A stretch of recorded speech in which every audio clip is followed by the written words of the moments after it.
You could hardly call what I do local media, since most of my audience doesn't live anywhere close to me, but I retain a great interest in local media, right?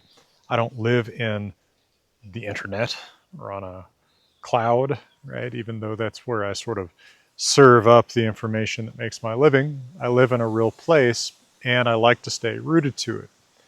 And local media has just suffered terribly, especially in the last decade, and it's getting worse. There is a Substack about Colorado media that just records how more and more local newspapers are going under and local journalists struggling. And there are even these scam AI local newspapers that crop up from time to time, place to place, and problems like that will probably only continue to get worse. So it's harder and harder in some ways to know what's going on in your own neighborhood. And I took a great interest when sometime last year I noticed that there was a website or social media service called This Is NOCO, run by Ben and Kelsi Harris, that originally served mostly sort of like local events, just things for you to be aware of that were going on in the county. And I was really pleased with it. I mean, it was great. It was stuff I had never heard of elsewhere. Oh, hey, I didn't know there was this museum, in that town. Oh, I didn't know there was this talk going on that street at this time. And it was just superb. So I followed it very closely, and it turned out they were also noticing my events the last Wednesday of the month when I speak at Mead Krieger Meadery in Loveland, Colorado. And eventually we got into touch when I think they finally announced one of those talks, and it wasn't sold out. They usually have been. So we met up at Mead Krieger before one of my talks, and Ben and Kelsi were a pleasure to talk to. And they did a profile on me that I was uh, very flattered by. Really uh, well written, nice, and very original, unique. Not the kind of boilerplate you often get in big media publications. And I also interviewed them. So what you've got here is my interview with them, asking about how This Is NOCO works, and especially hoping that people in other areas might take a little bit of inspiration from it and consider doing something as good for their communities as Ben and Kelsi are doing for, well, Larimer and Weld counties in northern Colorado. So without further ado, here is that interview held at Mead Krieger Meadery in Loveland, Colorado on the last Wednesday of July 2025. All right, Ben and Kelsi Harris of This Is NOCO, how long have you been standing in this line? Since 7:25 this morning. Well, that's the kind of thing that you go around and ask people about, right? I mean, like, you are really engaged in our local community here in northern Colorado. And as someone who is myself, at least aspirationally engaged in my community here in northern Colorado, I've been following your stuff for a while now, right? You had, it was called NOCO Date Nights. Now it's This Is NOCO. Yes. So tell us a little bit about this, because I think people, not only in our area, but because my audience is all kinds of areas, might be interested in what is possible for local media in this age of everything getting fragmented. Yes, we started as NOCO Date Nights, which was really a social media channel to kind of highlight dates and things that you could do in northern Colorado. And we wanted to expand that into a media company that can cover all of the local stories, all the events that are happening here. My funny saying is that I want to eliminate the need to Google. How many times are we looking up what to do this weekend? And I don't want people to have to Google that anymore, that you can just go to our site. And so I think that aspirationally, there is always something to do where you live. People just don't know what that is. And so we end up staying at home. And so if you can find that, we can bring it to you. And how do you compile these lists? I mean, the best thing you do is this Monday, or not the best thing, but one great thing that you do is this Monday compilation of just stuff that you can do in northern Colorado this week. How do you compile that? Well, I do a lot of Googling. Okay. You do it for us. Yes, I take the Googling for you. But really, it is mostly me throughout the week looking at every event page that I can find. So I use a lot of Facebook events, a lot of Eventbrite. When we rebranded to This Is NOCO, we did add a submit an event feature on our website. And so people can just go and tell me about their events. I don't guarantee that they're going to be on the schedule, but that's an easy way for you to let me know something's happening. Sure. And do you try to get kind of, it seems to me, but I'm not sure if it's deliberate, that there's kind of a balance you try to strike between Fort Collins, Loveland, Windsor, and other kind of? Is that about right? Yes, I really try to get a good balance of Fort Collins, Loveland. I try to get Greeley in there at least most of the week, and Windsor. We are trying to expand a little bit into more of like the Longmont, the Berthoud, anything really like north of Denver. I haven't ventured into Boulder yet, so that's like a whole other beast. But yeah, I really want to kind of give somebody something for everybody. Yeah, and you definitely do. I mean, you started off with the date nights idea, which, as I understand it, it was started by someone else before, and you acquired it, right? Yes, it was started by Anastasia and Sean, just kind of for fun. They were going on date nights and wanted to highlight it, so we took that over. Well, now you're kind of expanding beyond just like what two adults might do together, right? And say like, well, here's what you could do with your whole family, right? That kind of thing. Yes, we definitely saw an opportunity there to expand into more than just going out to eat. What fun things are there to do? What interesting people there are to meet? We found such a rich culture in northern Colorado that we've always been here, but we, didn't always necessarily know exactly what was going on or what kind of a cool area that this actually is. So we saw a good opportunity there to kind of expand into what is the culture of northern Colorado and how do we share that with other people.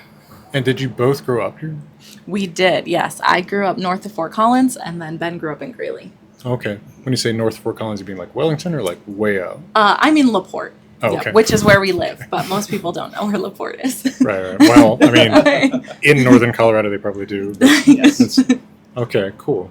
Well, so, I mean, that's great because you're deeply rooted, right? I mean, I don't know, do I count as a transplant or not from Jefferson County? Is that a transplant? No, I think that counts. Yeah, I think you still count as a local.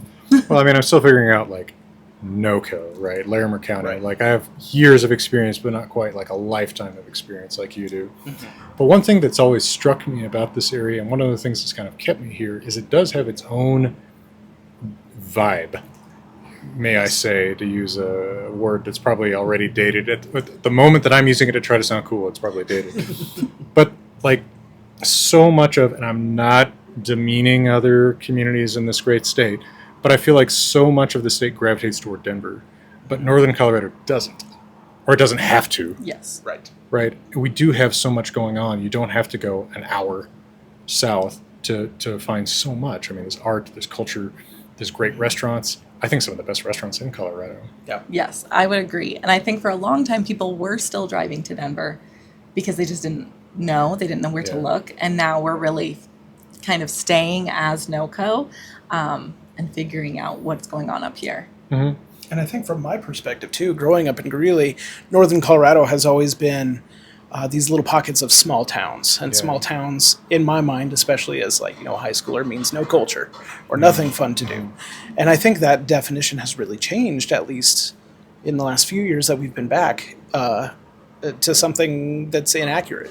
Northern Colorado as a whole, especially, the conglomeration of all the different towns that aren't necessarily small towns anymore, all make up this very unique and vibrant culture. Yeah, and I think that we have the opportunity in this weird media landscape to transcend something that was true, at least when I was a kid, probably when you were kids. So I suspect you were a little bit younger than me. 34. Yeah, you're a little bit younger than me. All the media was out of Denver. Yes. And it all came back to Denver. So now I feel like, and this is a struggle that anyone in the media has, is like, how local do I want to be versus how universal? And I actually think that one of the tricks is to be more local. Because like one of the great strengths, weirdly, of our global technology is like, I can actually learn more about Fort Collins. Yes. Right? Whereas back in the day, it's like, well, I get the Denver Post and it tells me what's going on 60 miles south of me. Yes, yeah. Or I can read a history of what happened and how we got here, but Yeah. not a lot of current stuff. Right. And I'm watching bulletin boards, but all I'm seeing is this guy's lame band, Right. Yes, which we do have a really good music scene. I will We say do. I've figured that out. That is not to demean bands. It is to mean one guy's band. And we don't know where he went. It's like, I do. Yeah, I'm thinking about Golden, Colorado, circa 2002. But different time, different place. Anyway, what are some of the greatest surprises, the new things you've uncovered in doing this? I think one of the best parts, and maybe not necessarily a surprise, but it's the wonderful people that we get the opportunity to meet. And I especially think that since we have rebranded to This Is NOCO, the perception or the reception has been great. People are very supportive and are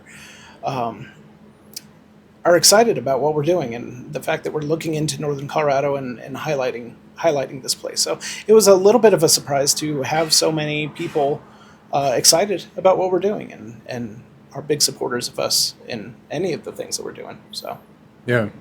I don't think that's too much of a surprise because, I mean, as soon as I first saw your posts, I thought, oh, I gotta follow this, right? Any particular places or things that you just didn't know were here? And it's like, oh, wow, how did I not know this was there? I would say the food in general. Okay. I feel like growing up in Fort Collins, I didn't really experience a lot of different types of food. And finding out that it is all here, you just have to like kind of know where to look.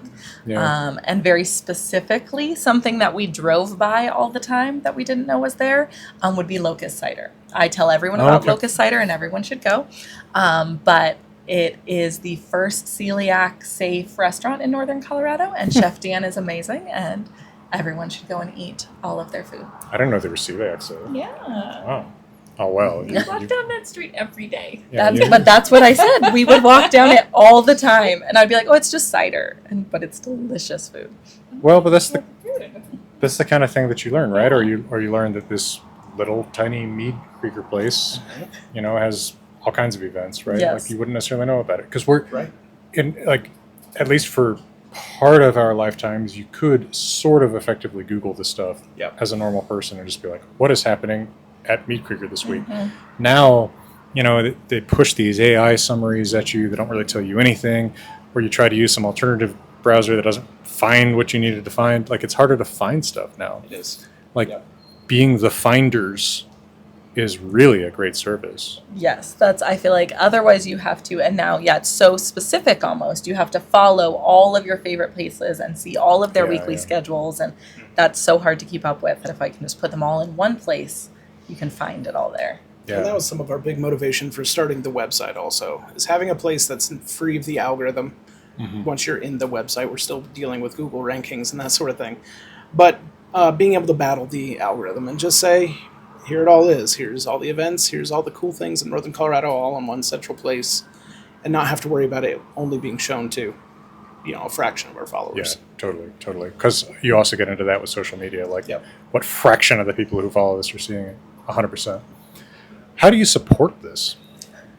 Well, right now we both still work other jobs. And so I'm a special education teacher that works from home, and Ben runs a video production company. But then we also have started our subscription option on thisisnoco.com, and that gets you things like monthly deals just for our subscribers. It gets you, we do just giveaways for them, but it also gives you all of our features and premium content. It's only $2 a month or $20 a year. So we're trying to keep it super, super cheap because we want everyone to be able to do it and see all of the stuff while also supporting ourselves. That's a great idea. And we still do have business partners that we work with. So a lot of restaurants and any of the sponsored businesses that we come across also do advertising with us. And nice. That's. Do any restaurants ever offer you like free dinner for two in exchange for a review or something? Always. Okay. Always. Daily, I would say. Yes. Okay. Which sometimes we still do. We love to go out to eat, but it's also very hard when then that's not actual money. Yeah, sure. Like, how many of the bread rolls can I take? Yes. Like, can I take this home to the kids? Like, I asked the bank; they won't take a food trade as payment for our mortgage this year. So we tried. Well, yeah, I understand. Well, the economy's gone a bad way when you can't do that, but what can we do? Well, is there anything else you'd like to say to folks who are interested in this sort of model for doing something in maybe in their own community? yeah, I would say that the consistency in it is what people are looking for. Yeah. And so that it feels like it takes a really long time for people to find you. So you are finding all these events and doing these things for yourself. But once people know that there are these things happening in your community and that you are the person to find them, that is really helpful. So even if it feels hard to get started, just being consistent. And that weirdly, Facebook events is still a huge place to look for what is going on. It feels old school and like that there's no one on Facebook. Businesses are, and they are posting all their events. Oh, sure. That makes sense. Well, I admire what you're doing. I think that it's a great thing for our community, and I think that it's a cool thing to hopefully get people fired up to try to do for their own communities too. Yeah. And if you're in Northern Colorado, check out This Is NOCO. Thank you very much. Yeah. Well, for now, from beautiful Mead Krieger Meadery, we're wishing you all the best.